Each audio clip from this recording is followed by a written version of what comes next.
April மாதம் 11ஆம் தேதி சனிக்கிழமை எரிசக்தி அமைச்சர் குமார ஜெயக்குடிக்கு எதிரான நம்பிக்கையில்லா தீர்மானம் 104 மேலதிக வாக்குகளால் நேற்றைய தினம் பார்லமெண்டத்தில் தோல்வி அடைந்திருக்கிறது. நம்பிக்கையில்லா தீர்மானத்துக்கு ஆதரவாக 49 வாக்குகளும் எதிராக 153 வாக்குகளும் அளிக்கப்பட்டிருந்தன. அரசாங்கத்துக்கு பாராளுமன்றத்தில் 159 ஆசனங்கள் இருக்கின்றன. ஆகவே குமார ஜெயக்குடி தோற்கடிக்கப்படுவதாக இருந்தால் ஒரு அதிசயம் நடந்தேறி இருக்க வேண்டும். இந்த யோசனையை முன்வைத்தவர்களுக்கும் வெல்ல முடியாத ஒரு தீர்மானம் என்று நிச்சயம் தெரிந்திருக்கும். ஆனால் எதிர்பாராத அதிர்ச்சியாக 2009ஆம் ஆண்டு முதல் இலங்கைக்கு இறக்குமதி செய்யப்பட்ட நிலக்கரி கொடுக்கல் வாங்கல் பற்றி விசாரணை செய்ய சகல அதிகாரமும் உடைய ஜனாதிபதி ஆணைக்குழு ஒன்றை நியமிக்கப் போவதாக அறிவிப்பும் வந்திருக்கிறது. சகல அதிகாரமும் உடைய ஜனாதிபதி ஆணைக்குழுவுக்கும் சாமானிய ஜனாதிபதி ஆணைக்குழுவுக்கும் இடையில் வித்தியாசம் இருக்கிறது. விஜயகுமார் துங்க கொலை, லலித் அத்துலத் முதலி கொலை முதல் ஈசர் குண்டு தாக்குதல் விசாரணை வரை இலங்கையில் நிறுவப்பட்ட ஜனாதிபதி ஆணைக்குழுக்கள் எல்லாம் பல்லு பிடுங்கப்பட்ட பாம்பு போலத்தான் இருந்தன. இவை தங்களுடைய நிலைப்பாடுகளை பரிசீலிக்குமாறு அறிக்கைகளையும் ஆவணங்களையும் வழங்குவதோடு நிறுத்தி கொண்டது. ரணில் விக்ரமசிங்கவுக்கு தண்டனை வழங்க வேண்டும் என்பது பட்டலாந்த கமிஷனின் ஒரு அபிப்பிராயம் போன்ற ஒன்று. வேண்டுமென்றால் செயற்படுத்தலாம் அல்லது தூக்கி எறியலாம். ஆனால் சகல அதிகாரமும் உடைய ஜனாதிபதி ஆணைக்குழுவில் அங்கம் வகிக்கும் நபர்களிடம் கட்டற்ற அதிகாரம் இருக்கும். அநேகமாக உயர் நீதிமன்ற நீதியரசர்கள் கொண்ட ஒரு குழுவே இதில் பங்கேற்கும். இவர்கள் விசாரணைகள் முடிவில் குற்றவாளியாக இனம் காண்பவர்களுக்கு பிரஜா உரிமையை நீக்குமாறு தீர்ப்பு வழங்க முடியும், ஆயுள் தண்டனை வழங்க முடியும், பல பில்லியன் ரூபாய்களை நட்டையீடாக செலுத்திவிட்டு குறிப்பிட்ட காலத்துக்கு கம்பி எண்ணுமாறு பணிக்கவும் முடியும். ஆகவே விசேட அதிகாரமுடைய ஜனாதிபதி ஆணைக்குழு என்பது ஒரு கண் துடைப்பு குழு கிடையாது. மிக வேகமாக விசாரணைகள் எல்லாம் நடந்து முடியுமா என்ற ஒரே ஒரு சந்தேகம் தான் இங்கே நிலவுகிறது. மற்றபடி இப்படியான விவகாரங்களுக்கு விசேட ஜனாதிபதி ஆணைக்குழுவை விட தகுதியான ஒன்று கிடையாது. பொதுஜன பெரமுனவின் பாராளுமன்ற உறுப்பினரும் பீரங்கி பேச்சாளராக தன்னை உருவகித்துக் கொண்டு பேசக்கூடியவருமான டிவி சாணக்கர் சொல்வது போல குமார ஜெயக்குடி 2500 கோடி ரூபாய் ஊழல் செய்தாரா? அப்படி ஊழல் செய்த ஒருவரைத்தான் அரசு காப்பாற்றியதா? இதுதானா இந்த ஆட்சியினுடைய லட்சணம்? சர்வதேச நாணய நிதியம் இலங்கையில் அண்மையில் மின்சார கட்டண அதிகரிப்புக்கு தரமற்ற நிலக்கரி இறக்குமதி செய்ததால் ஏற்பட்ட நட்டமே காரணம் என்று சொன்னதா? இவைதான் நேற்று முழுக்க பாராளுமன்றத்தை உலுக்கிய கேள்விகள். குமார ஜெயக்குடி தரமற்ற நிலக்கரி இறக்குமதி விவகாரத்தில் பதவியை ராஜினாமா செய்ய போவதாக அல்லது ஜனாதிபதியால் நீக்கப்பட இருப்பதாகவோ ஒரு செய்தி அல்லது வதந்தி கடந்த ஒரு வாரமாக சுற்றி சுழன்று கொண்டிருக்கிறது. குமார ஜெயக்குடி நிலக்கரியை இறக்குமதி செய்து ஊழல் செய்ததாக எங்கும் நிரூபிக்கப்படவில்லை. ஆனால் அவருக்கு எதிராக ஒரு வழக்கில் குற்றப்பத்திரிகை தாக்கல் செய்யப்பட்டிருக்கிறது. உலக சரித்திரத்தில் பிணையில் இருக்கும் ஒரே ஒரு அமைச்சர் குமார ஜெயக்குடியாகத்தான் இருக்க வேண்டும். 2015ஆம் ஆண்டு அவர் அதிகாரியாக கடமையாற்றிய போது லஞ்ச ஊழல் ஒழிப்பு திணைக்களம் தொடுத்த வழக்கு அது. குமார ஜெயக்குடி குற்றம் செய்தவர் என்ற தீர்ப்பு இன்னும் வரவில்லை. வழக்கு போடப்பட்டது என்பதற்காக அவர் குற்றவாளியாக போவதும் இல்லை. ஆனால் கை சுத்தமாக இருக்க வேண்டும் என்றும் நீதி வழுவாத நல்லாட்சி அமைய வேண்டும் என்றும் எப்போதும் பேசிக் கொண்டிருக்கும் ஜனாதிபதி அன்ருகுமார் திசாநாயக்கவுக்கு குமார ஜெயக்குடிக்கு எதிராக அப்படி ஒரு வழக்கு நிலுவையில் இருப்பது தெரியாமல் இருந்திருக்காது. ஒன்றோ குமார ஜெயக்குடிக்கு அமைச்சு பதவியை கொடுக்காமலே இருந்திருக்கலாம் என்று ஒரு கருத்து சமூகமயப்படுத்தப்பட்டிருந்தது. ஒருவேளை குமார ஜெயக்குடி மீது ஜனாதிபதி அன்ருகுமார் திசாநாயக்கவுக்கு அபார நம்பிக்கை இருப்பதால் வழக்கில் குமார ஜெயக்குடி எப்படியும் வென்று தம் மீதான களங்கத்தை துடைத்துக் கொள்வார் என்று இப்போது வரை ஜனாதிபதி நம்பியும் இருக்கலாம்.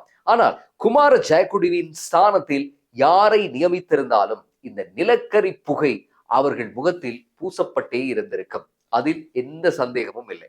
நிலக்கரி இறக்குமதி எப்போது ஆரம்பமானதோ அப்போதே சர்ச்சைகளும் சேர்ந்து கொண்டது. இன்னொரு விதத்தில் சொன்னால் நிலக்கரி இறக்குமதி என்பது அதிகாரிகளுக்கும் அதிகார வர்க்கத்துக்கும் ஊழல் செய்ய உதவும் கற்பக தருவாகவே ஒரு காலத்தில் இருந்தது. 2010ஆம் ஆண்டு ஜூலை முதல் 2026ஆம் ஆண்டு மார்ச் வரையான காலப்பகுதிகளில் 462 நிலக்கரி கப்பல்கள் நாட்டுக்கு வந்திருக்கின்றன.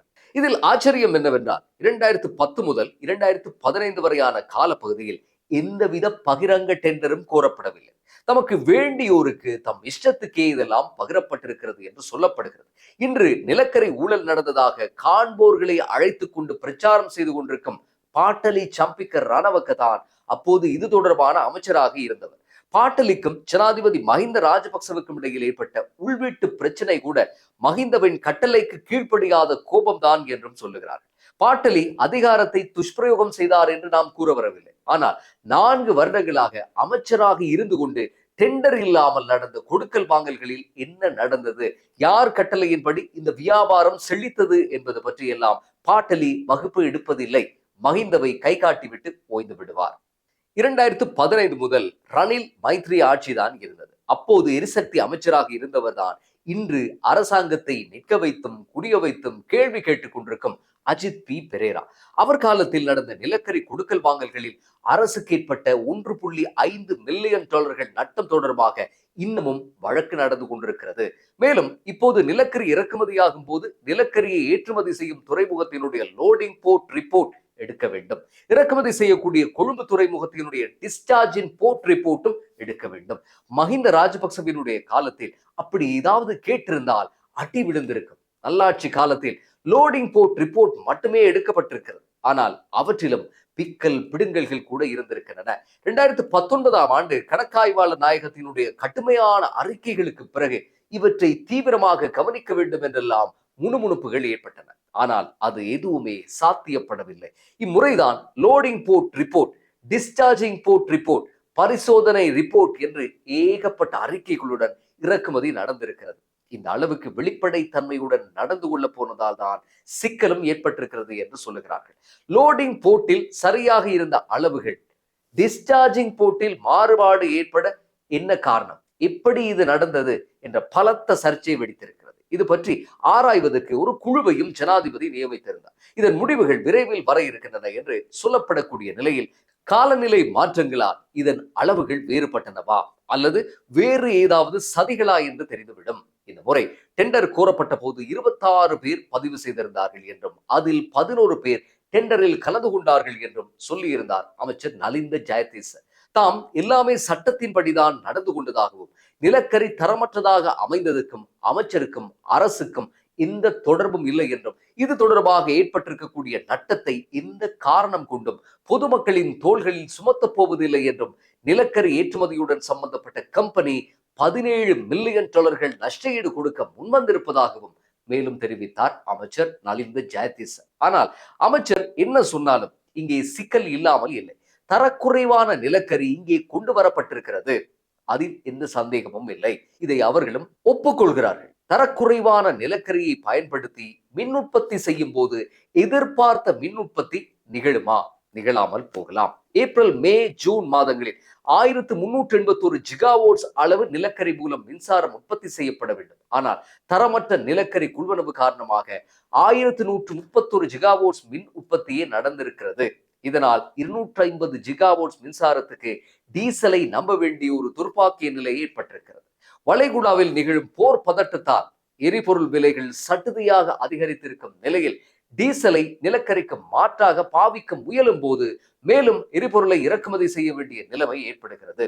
இதனால் டாலர் விரயமாகிறது. மேலும் இந்த போர் சூழலில் அனாவசியமாக மேலும் டீசல் கப்பல்களை இறக்குமதி செய்ய வேண்டிய ஒரு நெருக்கடி ஏற்படுகிறது. ஆகவே டீசலுக்கு அதிக விலை கொடுக்கும் போது வேறு தெரிவுகள் இல்லாமல் மின் கட்டணத்தை அதிகரிக்க வேண்டிய நிலைமை ஏற்படுகிறது என்பது எதிர்கட்சிகளினுடைய குற்றச்சாட்டு. ஆனால் அந்த நட்டத்தை நிலக்கரி நிறுவனத்திடமிருந்தே பெறப்போவதாக சொல்லுகிறார் அமைச்சர் நலிந்தன். ஒரு விதத்தில் பார்த்தால் அரசாங்கம் வர்த்தகம் செய்வதால் ஏற்படும் விளைவுகளில் ஒன்றாகவும் இதை நாம் நோக்கலாம். எல்லாமே தனியாருக்கு ஒப்படைத்திருந்தால் இப்படியான ஒரு அசம்பாவிதத்தில் இருந்து அரசுக்கு தப்பி பிழைத்திருக்கலாம். இதே பிரச்சனை அடுத்த வருடம் கண்டிப்பாக வரும். அந்த நேரம் யார் அமைச்சராக இருந்தாலும் முகம் கொடுத்தே தீர வேண்டும். இனிமேல் ஏற்றுமதி செய்யப்படும் நிலக்கரியினுடைய தரமும் இறக்குமதி செய்யப்படும் இறக்குமதி தரமும் சமமாக இருக்கும்படி பார்த்துக் கொள்வதுடன் டெண்டர் என்ற ஒன்றை கோரும் போது குறைந்த விலையில் கேட்டு நிற்கும் பாடாவதி கம்பெனிகளை புறக்கணித்து தரமான கம்பெனிகளிடம் வழங்கும் ஒரு பொறிமுறை ஏற்படுத்தப்பட வேண்டும். இல்லாவிட்டால் சஜித் பிரேமதாச போன்ற அரசியல் பங்குரோத்துகள் பாதையை மறித்து செய்யக்கூடிய ஆர்ப்பாட்டங்களையும் மத்திய வங்கியில் ஊழலே நடக்கவில்லை என்று சொல்லி புத்தகம் எழுதிய சுஜீவ சேனசிங்க போன்றோரினுடைய கதைகளையும் கேட்டுக்கொண்டு இருக்க வேண்டிய ஒரு நிலைமை ஏற்படும். எதிர்கட்சிகளுக்கு நீங்களும் எங்களை மாதிரி ஊழல்வாதிகள் தான், வாருங்கள் ஊழல் குளத்தில் ஒன்றாக நீச்சல் அடிப்போம் என்று அரசுக்கு எதிராக பிரச்சாரம் செய்து மக்கள் மயப்படுத்தப்பட வேண்டிய அவசரம் ஏற்பட்டிருக்கிறது. அவர்களுக்கு குமார ஜெயக்குடியை நீக்கினால் வேலை முடிந்து விடுகிறது. குமார ஜெயக்குடி வென்றால் இப்படித்தான் தரமற்ற மருந்துகளை இறக்குமதி செய்த கெஹலியவுக்கு எதிரான நம்பிக்கையில்லா தீர்மானமும் அன்று வெல்லப்பட்டது என்று சொல்ல ஒரு கதை இருக்கிறது. இப்படி நாளை யாருக்கு எதிராகவும் நம்பிக்கையில்லா தீர்மானம் கொண்டு வந்து கெஹலியவின் பேரால் நிறைவேற்ற துடிப்பார்கள். இலங்கை சரித்திரத்தில் அமைச்சர் ஒருவருக்கு எதிராக கொண்டு வந்த எந்த ஒரு நம்பிக்கையில்லா தீர்மானமும் என்றைக்கும் ஜெயித்தது இல்லை. காரணம், அரசுகளுக்கு தான் பெரும்பான்மை இருக்கிறது. அரசில் இருக்கும் 159 பேரும் போய் எதிர்கட்சியில் உட்கார்ந்து கொண்டு சஜித் பிரேமதாசவையோ சஜித் பிரேமதாசவையோ ஜனாதிபதியாக்கிவிட்டு நம்பிக்கையில்லா தீர்மானம் ஒன்றை கொண்டு வந்தால் மட்டும்தான் எதிர்கட்சி ஜெயிக்கும். சஜித் தோல்வி அடைவார். இதிலிருந்து என்ன தெளிவாகிறது என்றால், தொட்டதுக்கெல்லாம் கெஹலியவை தூக்கி கொண்டு வந்து உதாரணமாக காட்டுவதில் எந்த அர்த்தமும் இல்லை. கடைசியாக அரசும் தம் பொறுப்புகளை நன்கு உணர்ந்து செயல்பட வேண்டும். அசோக ரன்வல போன்ற நபர்கள் ஏற்படுத்திய கரைகள் இன்னமும் புதிய பஸ் தரிப்பு நிலையத்தின் மேல் துப்பப்பட்ட எச்சில்கள் போல இந்த அரசில் படிந்திருக்கின்றன. ஆனால் அவை இன்னமும் சரியாக அகற்றப்படவில்லை. அமைக்கப்பட இருக்கக்கூடிய விசேட ஜனாதிபதி ஆணைக்குழுவின் விசாரணைகளில் 2009 ஆரம்பிக்காமல் முதலாவதாக குமார ஜெயக்குடி சம்பந்தப்பட்ட நிலக்கரி இறக்குமதிக்கு முக்கியத்துவம் கொடுத்து இதோடு சம்பந்தப்பட்ட அத்தனை விடயங்களையும் சமூகமயப்படுத்த வேண்டும். மேலும் கடந்த காலத்தில் இலங்கையில் டெண்டர் கோரல்களை எல்லாம் தம் வயிற்றுக்குள் அமுக்கிக் கொண்ட மாஃபியாக்கள் இன்று அவை தமக்கு இல்லாமல் போனதால் பலமாக ஆத்திரமுற்றிருக்கின்றன. நிலக்கரி ஊழலில் அவை எழுச்சி பெற்று இயங்கிக் கொண்டிருக்கின்றன. இதையெல்லாம் நன்கு உணர்ந்து கொண்டு மெத்தன போக்கை கைவிட்டு அடுத்த கட்ட நகர்வுகளை அரசு மேற்கொள்ள வேண்டும். மீண்டும் அடுத்த பதிவில் சந்திப்போம்.